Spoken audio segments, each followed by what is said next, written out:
Morning to all of you students. आज हम class 9 की बायो स्टार्ट करेंगे। इसका नाम है चैप्टर फर्स्ट में वैल्यू उसका है the fundamental unit of life. ठीक है, फिलहाल तो मैं एक बार पढ़ा चुका हूँ इसको, दोबारा हम इसको थोड़ा सा सबसे यहाँ से पढ़ लेंगे। बायो है आपका क्लास 9 का, चैप्टर का नाम है the fundamental unit of life, इसको हम बोलते हैं cell. What is the cell? मतलब सेल क्या होता है? सेल होता है, cell is the functional and structural unit of life. जो हमारे लाइफ में स्ट्रक्चर और फंक्शनल यूनिट होते हैं वही क्या होता है? सेल होता है। तो हम कह सकते हैं cell is the structural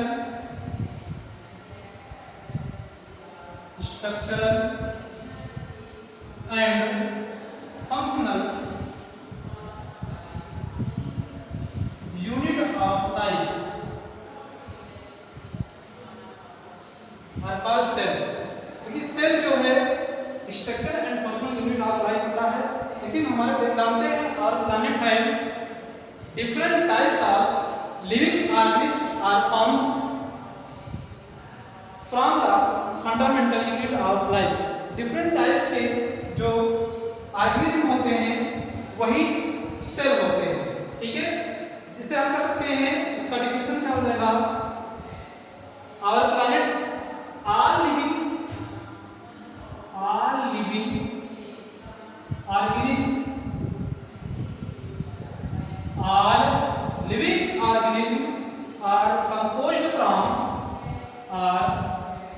composed from fundamental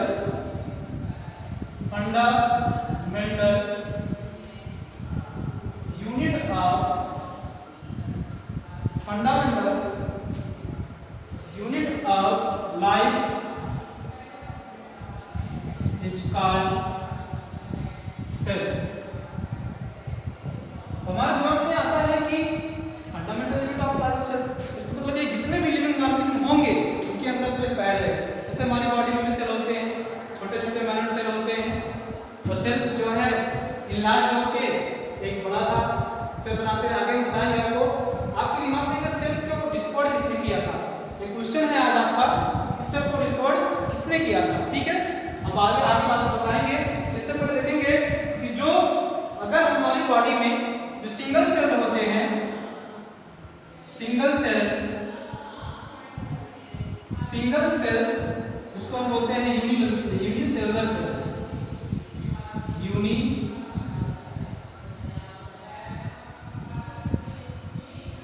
unicellular cell या organism.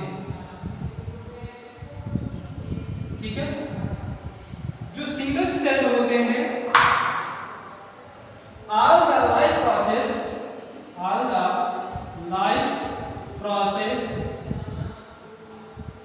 have a single cell form। जो सिंगल सेल के जितने भी ऑर्गेनिज्म होते हैं या अपनी पूरी लाइफ प्रोसेस में सिंगल सेल रखते हैं, बट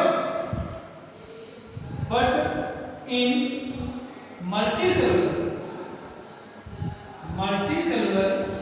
ऑर्गेनिज्म या multicellular cell like that plant and animal, plants and animal, multicellular cell have, देखिए ये जो होते हैं सिंगल सेल रखते हैं, लेकिन ये भी जो मल्टीसेलुलर सेल होते हैं ये भी सिंगल सेल रखते हैं, बट इनकी बॉडी कैसी होती है? कॉम्प्लेक्स बॉडी है, complex body in single cell. ठीक है,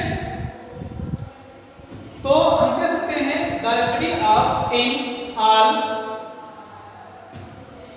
aspect of life is called cell. याद कर सकते हैं। ठीक है, सेल है ये। तो एक टर्म आता है सेल बायोलॉजी, या इसको हम कहते हैं सेल बायोलॉजी या साइटोलॉजी टर्म आता है।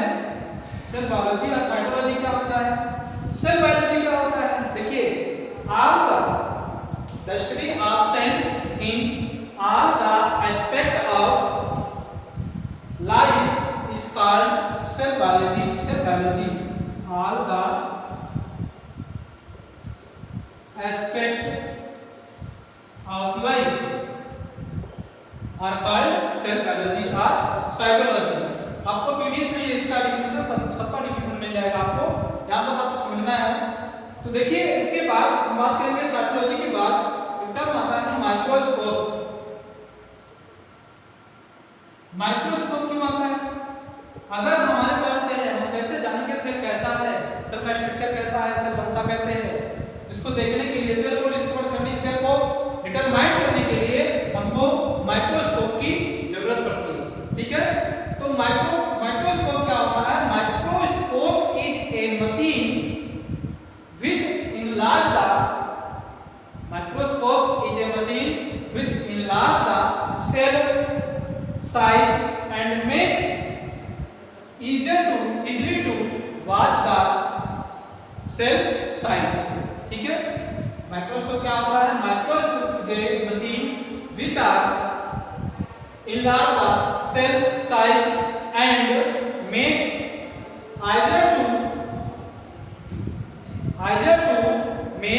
easier to watch with naked eye। ठीक है, एक naked eye से देखने के लिए हमको मशीन की जरूरत पड़ती है, जिसका नाम क्या है? माइक्रोस्कोप। और आप जानते हैं the first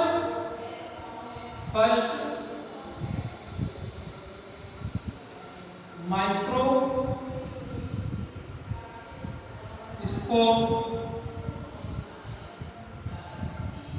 was produced by a Dutch scientist। एक डच के साइंटिस्ट थे जिसका नाम था जैकेरियस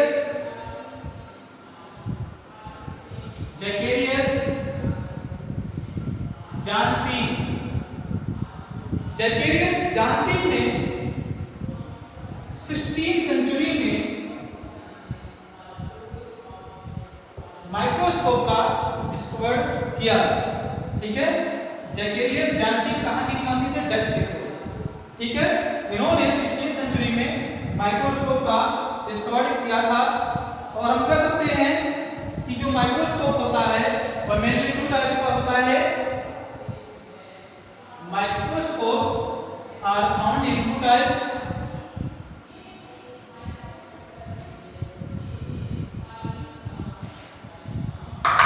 There are 2 types। इसमें पहला होगा लाइट और compound microscope,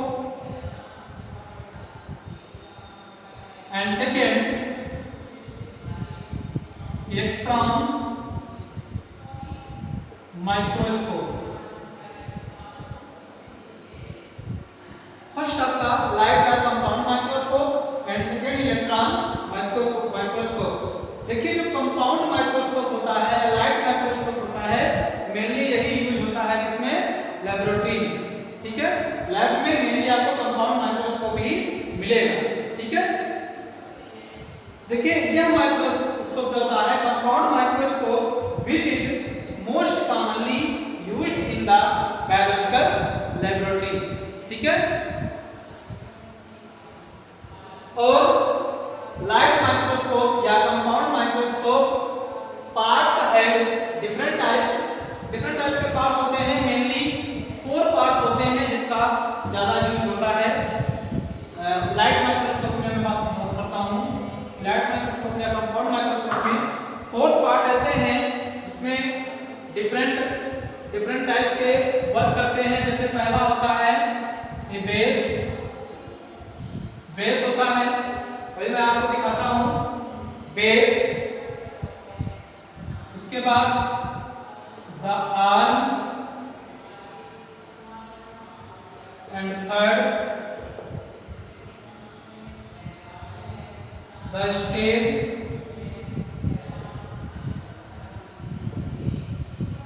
and fourth are the body tube, the body tube. ठीक है, ये फोर्थ पार्ट पार्ट्स होते हैं जो कंपाउंड माइक्रोस्कोप में मेनली यूज किए जाते हैं। देखिए मैं आपको दिखा देता हूं, आपके बुक में देखेंगे आप, ये कंपाउंड माइक्रोस्कोप बना हुआ है। ठीक है, इसमें आपने देखा कि ये देखिए आई पीस है, ठीक है, ये स्टैंड है, ठीक है, ये स्टेज पर एक स्टेज देखिए बनी होती है जहां पे क्या होता है, स्लाइड रखी जाती है। ये पार्ट आपका ये स्टेज है जहां पे स्लाइड रखी जाती है। ठीक है, और ये आर्म्स होता है पकड़ने के लिए, ये जो है आपका ये पार्ट्स, ये आर्म्स है, इसको हैंडल से पकड़ा जाता है। और ये देखिए कोर्स एडजस्टमेंट है, जिससे हम किसी भी मटेरियल को स्टिक करने के लिए अप डाउन करते हैं। ठीक है, आपको दिख रहा होगा, मेनली यही पार्ट्स होते हैं। ठीक है, और अगर हम बात करेंगे दूसरा माइक्रोस्कोप जो हमारा होता है, इसका नाम है लाइट माइक्रोस्कोप या इलेक्ट्रॉन माइक्रोस्कोप। इलेक्ट्रॉन माइक्रोस्कोप दूसरा है इलेक्ट्रॉन माइक्रोस्कोप। इलेक्ट्रॉन माइक्रोस्कोप की अगर हम बात करें, electron microscope is developed by, electron microscope is developed by scientist का नाम है मैक्स नॉल एंड इनके कोवर्कर हैं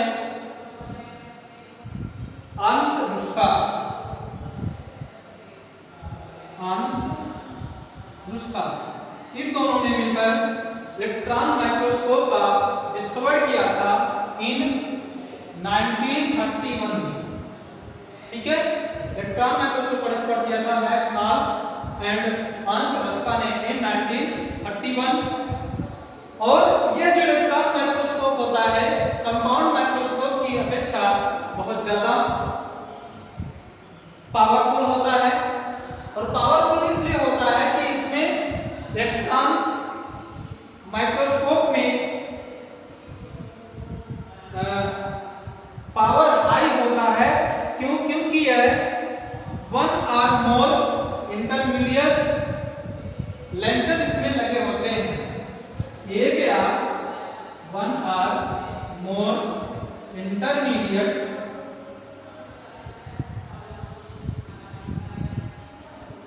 लेंसेज लगे रहते हैं, जिसकी वजह से एक से अधिक लेंस लगाने की वजह से इलेक्ट्रॉन माइक्रोस्कोप जो होता है यह कंपाउंड माइक्रोस्कोप के अकॉर्डिंग ज्यादा पावरफुल रहता है।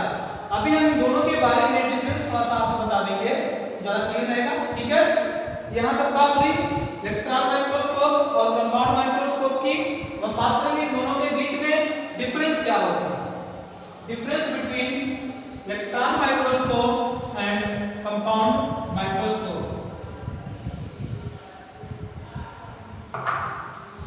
देखिए आपका लाइट है, लाइट माइक्रोस्कोप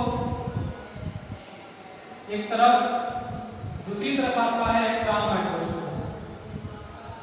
इलेक्ट्रॉन माइक्रोस्कोप देखिए इन दोनों के बीच में अगर डिफरेंस की बात की जाए, लाइट माइक्रोस्कोप में it is compact and handy, it is compact and handy, मतलब इसको हम अपने हाथ में ले सकते हैं, हाथ में लेकर कार्य कर सकते हैं। ठीक है, लेकिन जो इलेक्ट्रॉन माइक्रोस्कोप होता है यह लार्ज होता है और कॉम्प्लिकेटेड होता है, इसलिए इसको हाथ में लेकर वर्क नहीं कर सकते हैं। इसको हम कह सकते हैं it is large and complicated. ठीक है, सेकेंड पॉइंट पे अगर हम बात करें लाइट माइक्रोस्कोप की, तो दे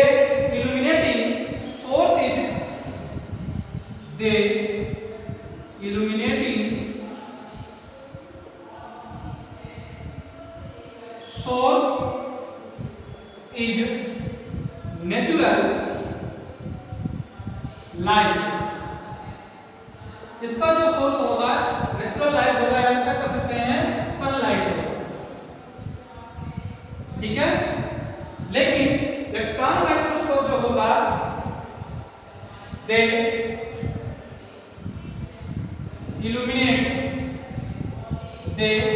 illuminate source of electron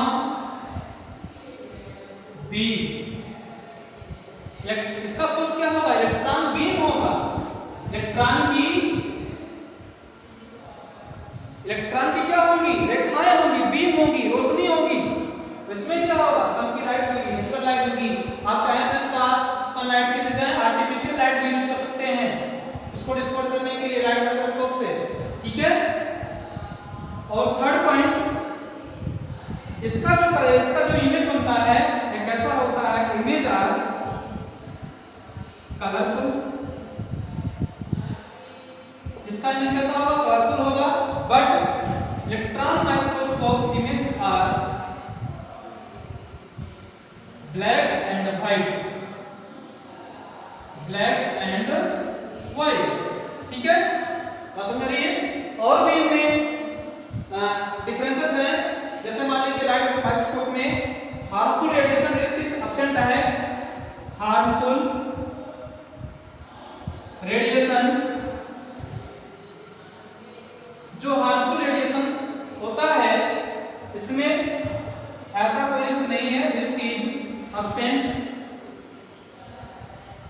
but electron microscope है harmful radiation risk is present, ठीक है। इसमें प्रेजेंट होता है। आप समझ रही है? अब चलिए हम थोड़ा सा आपको इलेक्ट्रॉन माइक्रोस्कोप भी दिखा देते हैं।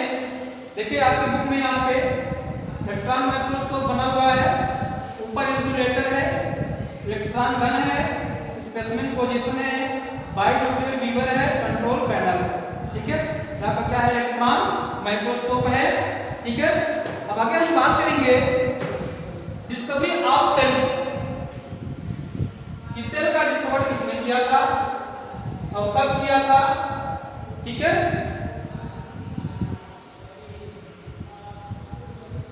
We know discovery of cell, discovery of cell. Cell was discovered by Robert Hooke. Robert Hooke in 1665. Robert Hooke in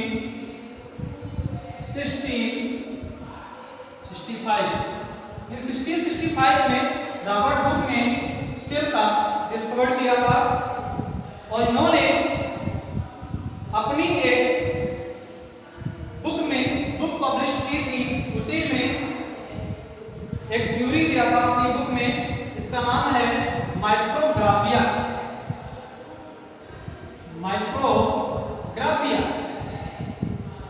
इनकी एक बुक थी, मात्र 27 साल की उम्र में इन्होंने माइक्रोग्राफिया एक बुक में इन्होंने इस बुक में थ्योरी दी थी डिस्कवरी ऑफ सेल, ठीक है।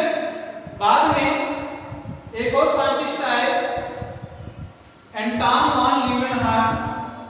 एंटन वॉन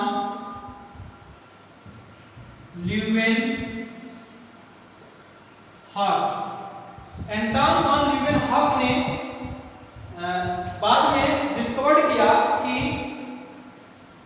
अगर माइन्यूट से भी माइन्यूट मतलब माइक्रोन में अगर कोई सेल है उसको हम डिस्कवर कैसे करेंगे, तो ल्यूवेनहॉक ने फर्स्ट बायोलॉजिकल स्टडी किया था फर्स्ट बायोलॉजिकल स्टडी किया था इन्होंने लिविंग सेल के बारे में। First biological